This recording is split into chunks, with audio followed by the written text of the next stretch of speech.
Refuge in the Green Mountain State. On this week's episode of the 802 News podcast, host Mark Johnson sits down with an Afghan woman, Mitra Mehtab, to learn more about her journey to the U.S. and her experience resettling in Vermont. Let's take a listen.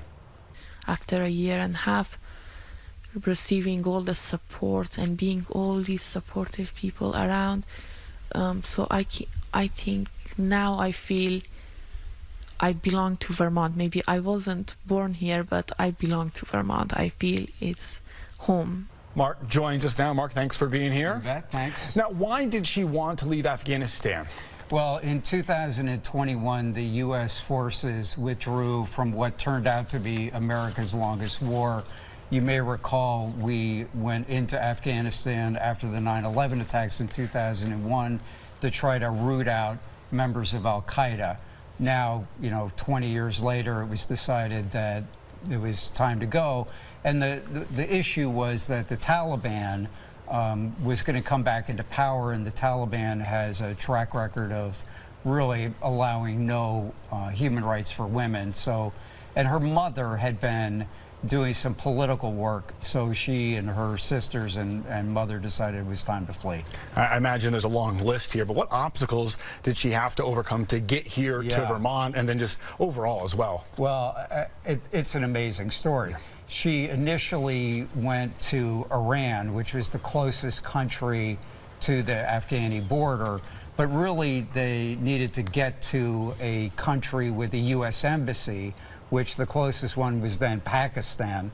So she fled with a family, pretending to be a member of their family, got into Pakistan, and then had a whole 2-year experience trying to get a visa or permission to come to the United States. What does she plan to do next?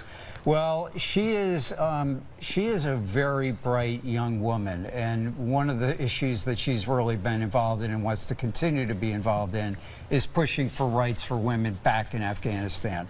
She is going to the University of Vermont, is going to be graduating relatively soon, is going to get a degree in finance, and wants to start an NGO, a non-government operation, and then help women back in her own country. And she's going to do it. She's about one of about 650 Afghans who have resettled here in Vermont. We've reported on this extensively about the program. Does she fear for its future under the Trump administration? Well, what I asked her is, did she fear being targeted by the Trump administration?